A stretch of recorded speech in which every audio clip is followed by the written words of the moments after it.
Selamat memperingati Isra Mi'raj. Semoga kita tetap istiqomah, jangan kebanyakan main, tetap istiqomah, sholat tepat waktu, jangan bolong-bolong. Oke, mantap.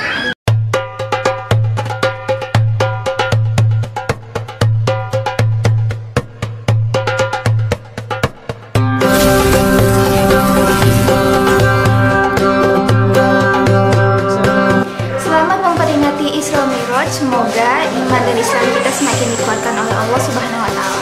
Amin. Selamat memperingati hari Isra Mi'raj. Mari kita tingkatkan keimanan kita dan ketakwaan kita kepada Allah Subhanahu wa Ta'ala. Selamat memperingati hari Isra Mi'raj. Kita petik hikmah terbaik dari perjalanan Nabi Isra dan Mi'rajnya. Yang pertama, sabar dalam menghadapi segala musibah. Yang kedua, tetap istiqomah menjaga sholat 5 waktunya. Dan yang ketiga, tetap mempertebal iman dengan segala cerita-cerita kebenaran yang datangnya dari Nabi Muhammad SAW. Ciao. Wah, jangan lupa like, comment, share, dan subscribe ya. Mantap.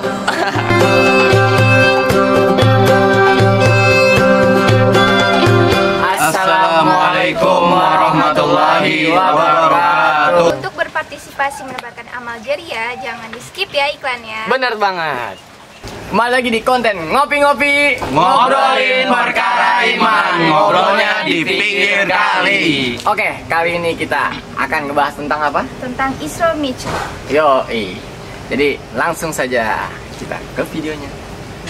Isra Mi'raj, bukan Isra Mi'raj. Oke. Nah, tahu dong. Isra itu. Mi'raj. Ini bertepatan pada hari ini kita memperingati hari Isra Mi'raj yang bertepatan pada tanggal 27 Rajab. Apa sih yang disebut dengan Isra? Apa sih disebut dengan Mi'raj? Perkaranya panjang banget nih, anak-anakku semuanya nih. Yang pertama kita akan membahas tentang Isra. Isra itu adalah perjalanan di malam hari yang dilakukan oleh Nabi Muhammad SAW dari Masjidil Haram sampai ke Masjidil Aqsa, dan ini diabadikan dalam ayat Al-Quran. Wah, jangan lupa like, comment, share, dan subscribe ya. Mantap. A'udzubillahi minasyaitonirrajim. Bismillahirrahmanirrahim. Subhanalladzi asra bi 'abdihi lailan minal masjidil haram ilal masjidil aqsa.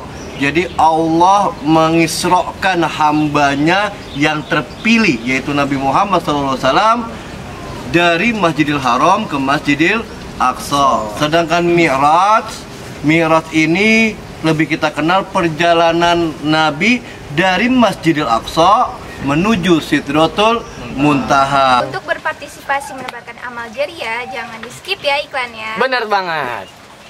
Karena perintah ini satu-satunya perintah yang Allah kasih kepada Nabi Muhammad itu langsung, tapi nggak ngelewatin Jibril yang menyampaikan wahyu, tapi langsung Allah undang. Perintah apa? Nanti kita bahas. Terus sebelum melakukan Isra dan Mi'raj juga ada nih peristiwa yang sangat penting yang bisa mempengaruhi kehidupannya baginda Rasulullah SAW yang kita kenal dengan Amul Hujan atau Sanatul Hujan, atau yang artinya adalah tahun kesedihan. Tahu kagak? Apa yang dimaksud dengan tahun kesedihan? Nggak tahu, Pak. Jadi di tahun itu dua peristiwa yang membuat Nabi terpuruk.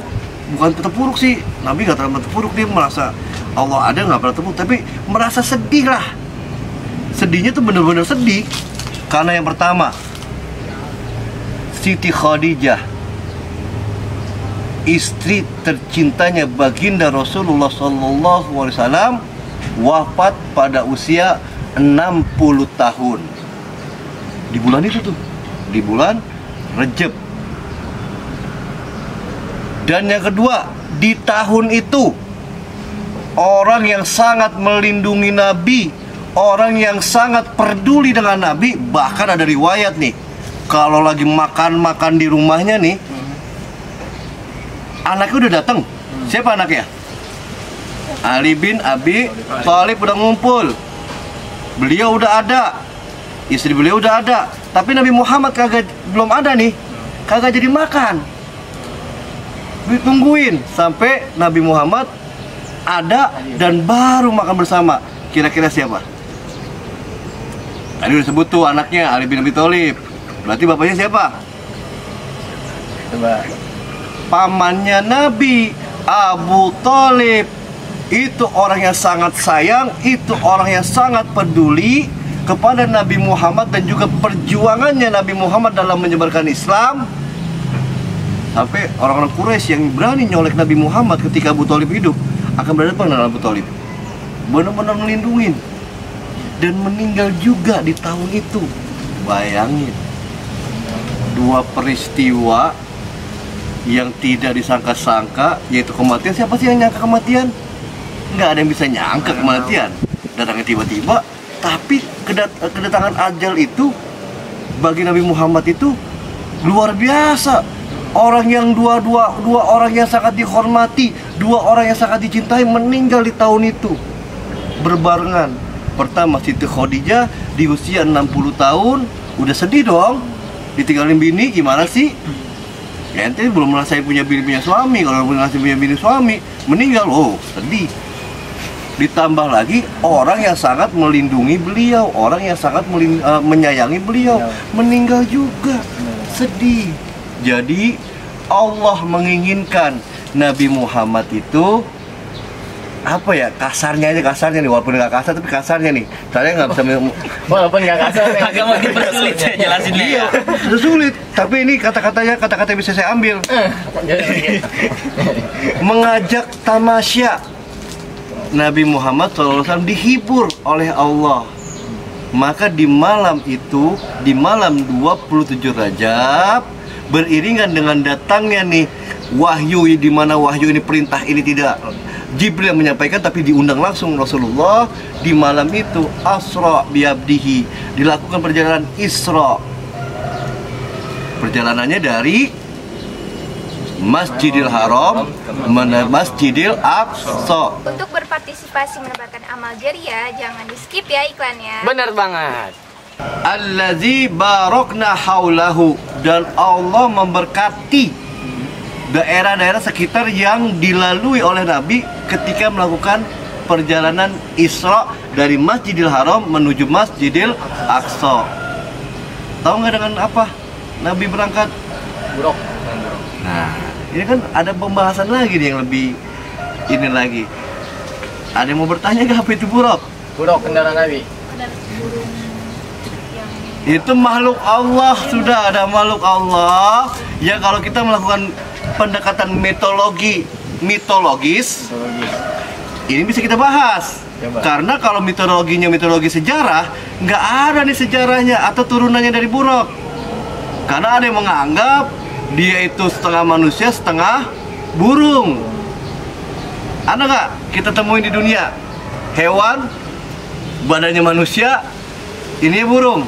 Nah, yang dilakukan adalah mitologis. Artinya apa? Ini mitos tapi kita yakinin karena tercatat dalam Al-Quran maupun hadis. Dalam Al-Quran Allah melakukan perjalanan, dalam hadis dikatakan buruk.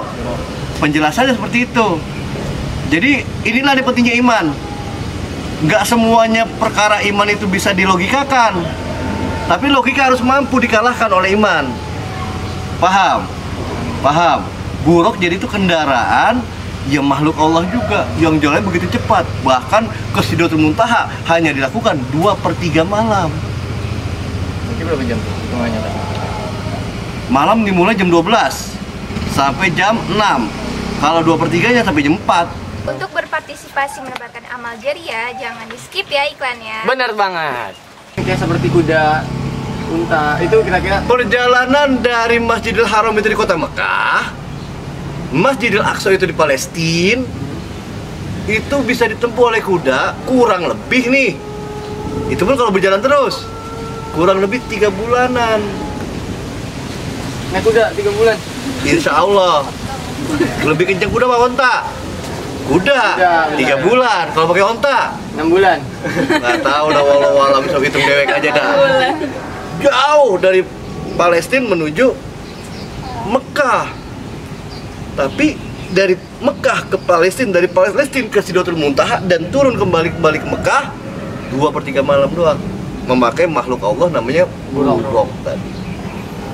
Makanya bayangin, di zaman itu belum ada kendaraan, belum ada Grab. motor, belum ada Grab, belum ada Ninja Express, belum ada belum di endorse nih ya, belum ada yang macam-macam, belum ada macam-macam. Disinilah letak keimanan seseorang ditentukan. Dan tahu nggak, ketika pengalaman ini banyak yang murtad. Kenapa? Wah, orang yang gue percayain, orang yang gue anggap aku nggak tahu orang gila juga. Ya masa iya ke Palestina terus ke langit balik lagi ke Mekah 2/3 malam, kagak masuk akal. Orang yang pertama nih akhirnya diberikan gelar Siddiq karena dia orang pertama tuh yang meyakini bahwasanya Rasulullah melakukan perjalanan itu. Siapa beliau? Abu Bakar Siddiq radhiyallahu an. Jadi Siddiqnya ini adalah orang yang pertama kali mempercayai bahwa Nabi benar-benar melakukan perjalanan Isra dan Mi'raj. Lanjut perjalanan Isra. Jadi sekitar dari Mekah sampai ke Palestina itu daerah-daerah yang diberkati oleh Allah. Dan di dalam perjalanan Rasulullah melihat ada rombongan kafilah. Ya orang juga kan sering dagang. Senangnya dagang dari tempat ke tempat lain, berdagang lah istilahnya. Itu melihat ada berapa rombongan, cuma saya nggak tahu berapa, tapi Nabi lebih paham tuh. Ada berapa onta, apa yang dibawa, menuju kemana, menuju kota Mekah. Itu lihat. Sehingga ketika pagi nanti, ketika ketemu balik lagi ke Mekah, rombongan itu pun tiba. Dan benar jumlahnya seperti Rasulullah. Ini ada pembuktian bahwasanya Rasulullah benar-benar melakukan perjalanan itu. Dan ini dalam hadis ada bahwasanya Nabi melihat kafilah dan kafilah itu tiba di Mekah. Dan lebih anehnya lagi, salah satu atau mungkin berapa unta gitu ya mengalami pincang kakinya, cedera. Karena apa? Mungkin berbenturan antara cepatnya buruk dengan onta tersebut. Jadi kan anginnya doang tuh. Jadi ada yang terluka. Saking cepatnya. Saking cepatnya mungkin. Nah, apa yang dilakukan Nabi ketika nyampe di Palestina? Ternyata di situ para malaikat dan para nabi sudah berkumpul di Masjidil Aqsa. Untuk berpartisipasi menebarkan amal jariah, jangan di skip ya iklannya. Benar banget. Allah menggembirakan hati seorang Nabi Muhammad SAW yang sedang bersedih. Lalu baru itu dari Masjidil Aqsa, beliau sebenarnya sih ada sih peristiwa batu gantung itu, batu ngambang. Itu katanya pijakannya Nabi ketika mau naik buruk dari Masjidil Aqsa ke Sidratul Muntaha. Tapi saya pemirsa Abinya Eko Channel ini jangan dijadikan pembuktian. Walaupun ada batunya ada. Cuman itu jangan pembuktian karena itu takutnya ntar wah ngayal, nggak usah dah. Yang pasti Nabi Muhammad akhirnya berangkat tuh menuju Sidratul Muntaha. Yang namanya hasad, yang namanya dengki, itu benar-benar ketika perjalanan menuju Sidratul Muntaha, Nabi Muhammad pengen dihancurkan oleh jin ifrit yang membawa obor api yang sangat besar. Dikejar buruk itu sama ifrit. Ifrit juga kenceng. Ini Prit. Lah, Nabi Sulaiman waktu lagi diperintahkan Ratu Bilqis pindah ke kerajaannya, ifrit yang ngomong, saya. Ketika Anda duduk dan bangun, udah nyampe. Tapi ingat, orang alim lebih pintar. Hanya kedipan mata. Ketika ente merem, ente melek, ya udah nyampe. Tapi Jibril berarti udah cepet juga. Dikejar sama ifrit. Maka Rasulullah diajarkan untuk membaca Kulhu Allahu Ahad, Al-Ikhlas, Al-Falaq, An-Nas, dan ayat kursi. Sehingga obor yang dibawa ifrit tadi membakar dirinya sendiri. Dan ketika itu hancur ifrit. Terus akhirnya berjalan. Di langit pertama, beliau bertemu dengan Nabi Adam. Terus tembus sampai ke langit berapa?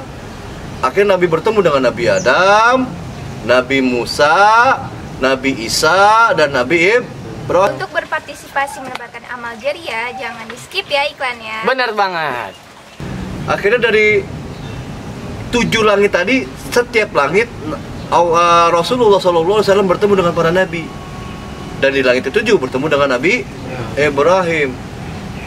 Akhirnya pertanyaan paling besar, apakah Nabi bertemu dengan Allah langsung?